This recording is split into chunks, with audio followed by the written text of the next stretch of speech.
Bismillahirrahmanirrahim. Assalamualaikum warahmatullahi wabarakatuh. Kami dari kelompok 4 yang beranggotakan saya sendiri, Nanda Fitria Rohani, NIM 102190148, dan rekan saya, Ramakta Wardana, NIM 102190198. Di sini kami akan mempresentasikan makalah kami dengan judul Yayasan. Adapun pembahasannya, yang pertama yaitu pengertian dari yayasan, kedua, sifat dan karakteristik yayasan, tiga, dasar hukum yayasan, dan keempat yaitu perbedaan yayasan dengan perkumpulan. Sebelumnya di sini saya akan menjelaskan mengenai pengertian yayasan. Yayasan merupakan suatu badan yang menjalankan usaha yang bergerak dalam segala macam badan usaha, baik yang bergerak dalam usaha yang non-komersial maupun yang secara tidak langsung bersifat komersial. Lalu selanjutnya pada materi kedua yaitu sifat dan karakteristik yayasan. Sifat dan karakteristik yayasan yang pertama yaitu tujuan yayasan. Setiap organisasi termasuk yayasan memiliki tujuan yang spesifik dan unik yang dapat bersifat kuantitatif maupun kualitatif. Tujuan yang bersifat kuantitatif mencakup pencapaian laba maksimum, penguasaan pangsa pasar, pertumbuhan organisasi, dan produktivitas.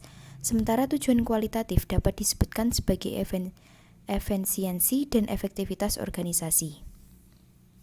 Manajemen organisasi yang tangguh, moral karyawan yang tinggi, reputasi organisasi, stabilitas pelayanan kepada masyarakat, dan citra perusahaan.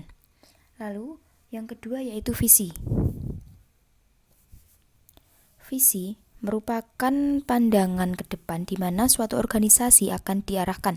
Dengan punya visi, yayasan dapat berkarya secara konsisten dan tetap eksis, antisipatif, inovatif, serta produktif. Lalu yang ketiga yaitu misi. Misi adalah sesuatu yang diemban atau dilaksanakan oleh suatu yayasan sebagai penjabaran atau visi yang telah ditetapkan. Dengan pernyataan misi, seluruh unsur yayasan dan pihak yang berkepentingan dapat mengetahui serta mengenal keberadaan dan peran yayasannya. Lalu selanjutnya yaitu sumber pembiayaan kekayaan.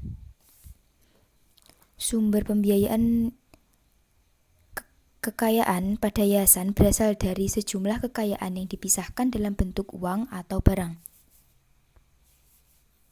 Lalu sifat dan karakteristik selanjutnya yaitu pola pertanggungjawaban. Pertanggungjawaban manajemen merupakan bagian terpenting bagi kredibilitas manajemen di yayasan. Tidak terpenuhinya prinsip pertanggungjawaban tersebut dapat menimbulkan implikasi yang luas. Selanjutnya yaitu struktur organisasi yayasan. Struktur organisasi yayasan merupakan turunan dari fungsi, strategi, dan tujuan organisasi. Sementara itu, tipologi pemimpin termasuk pilihan dan orientasi organisasi sangat berpengaruh terhadap pilihan struktur birokrasi pada yayasan. Selanjutnya yaitu karakteristik anggaran. Anggaran merupakan artikulasi dari hasil perumusan strategi dan perencanaan strategik yang telah dibuat. Dalam bentuk yang paling sederhana, anggaran merupakan suatu dokumen yang menggambarkan kondisi keuangan yang meliputi informasi mengenai pendapatan, belanja, dan aktivitas. Lalu yang terakhir yaitu sistem akuntansi. Sistem akuntansi merupakan prinsip akuntansi yang menentukan kapan transaksi keuangan harus diakui untuk tujuan pelaporan keuangan. Sistem akuntansi ini berhubungan dengan waktu pengukuran dilakukan dan pada umumnya bisa dipilih menjadi sistem akuntansi berbasis kas dan berbasis aktual.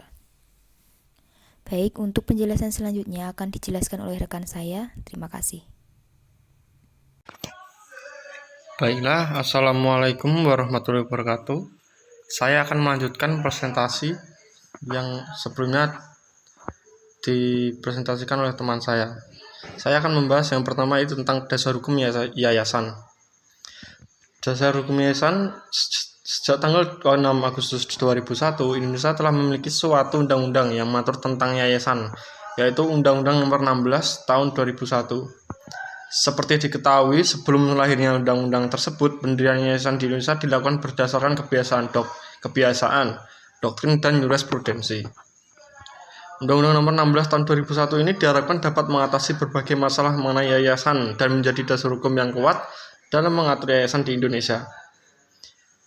Namun, dalam undang-undang tersebut ternyata dalam perkembangannya belum menampung seluruh kebutuhan dan perkembangan hukum dalam masyarakat, sehingga perlu dilakukan perubahan terhadap undang-undang tersebut. Yang kemudian diterbitkannya yaitu Undang-Undang Nomor 28 Tahun 2004, yang merupakan penyempurna dari Undang-Undang Nomor 16 Tahun 2001. Undang-undang ini dimaksudkan untuk lebih menjamin kepastian dan ketertiban hukum serta memberikan pemahaman yang benar pada masyarakat mengenai yayasan sehingga dapat mengembalikan fungsi yayasan sebagai peranata hukum dalam rangka mencapai tujuan tertentu di bidang sosial, keagamaan, dan kemanusiaan. Yang D yaitu perbedaan yayasan dan perkumpulan.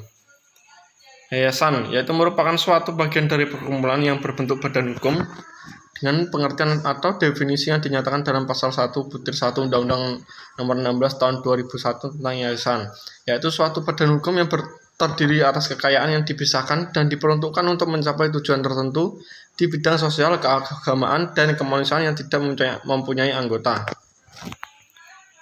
Untuk perbedaannya perkumpulan dan yayasan yaitu sebagai berikut. Yang pertama, yayasan bersifat dan bertujuan sosial, keagamaan, dan kemanusiaan, sedangkan perkumpulan bersifat dan bertujuan komersial. Yang kedua yaitu yayasan tidak semata-mata mengutamakan keuntungan, sedangkan perkumpulan mementingkan keuntungan atau profit oriented. Yang ketiga yaitu yayasan tidak mempunyai anggota, sedangkan perkumpulan mempunyai anggota. Terima kasih. Ini adalah sedikit penjelasan dari saya. Bila ada kurang lebihnya mohon maaf. Wassalamualaikum warahmatullahi wabarakatuh.